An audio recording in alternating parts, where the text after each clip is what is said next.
Hey, what's up, everybody? It's Quint Marcellus. I'm going to be speaking today at OSU Tulsa for the Perservere event. It's a new initiative for Black reproductive health here in Oklahoma, and I'm so excited to be speaking on behalf of the Black LGBTQ community. It starts at 10:30, so if you haven't RSVP'd, you can still show up. And I'm going to be just talking about all the intersectionalities of being Black and the umbrella of Black wellness and mental health. I can't wait for you guys to check out my speech. See you soon. To be Black and gifted is to be also aware of a world of multi-intersectionalities and layers, corridors and halls even, ironically leading into more prisons and boxes that continue us back to a diaspora of Black wellness and mental health. Categories of scarlet letters, oftentimes labels of our very own trauma, and pain of generations of scars skin deep. Black women, our mothers, sisters, daughters, and queens, constantly feeling the weight of the crown on their heads, and oftentimes even the pain in their bodies.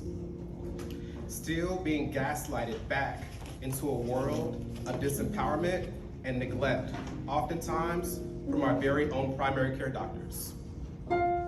Black men, our fathers, brothers, sons, and kings, constantly having to pick up our own crowns when they have been knocked down from our heads by modern Karens that still see us as a threat to their existence, and a society that doesn't seem to value us the same way that our Black mothers do.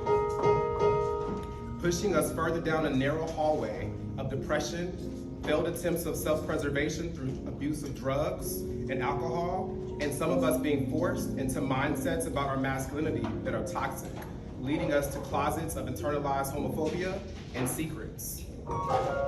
In order to preserve, in order to persevere, we must address the root of what was rotten and neglected.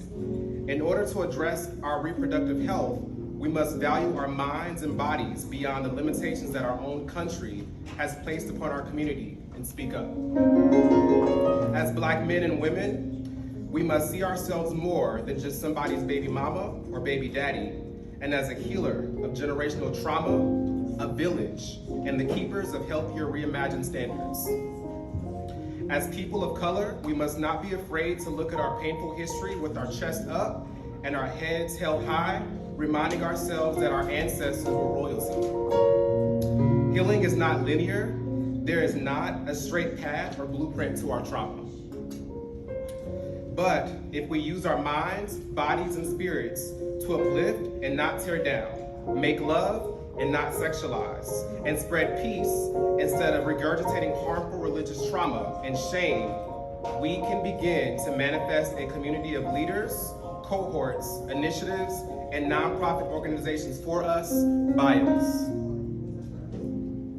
Tribes, if you will, that would bridge the gap of the multi-intersectionalities of our Blackness and queerness under the Black reproductive health and wellness umbrella. Coming together to support and educate one another is the necessary fertilizer and the mulch needed to community build and reimagine our wellness beyond the scope of corrupt police officers, medical professionals that don't always have our best interests in mind, our spiritual leaders who abuse their power.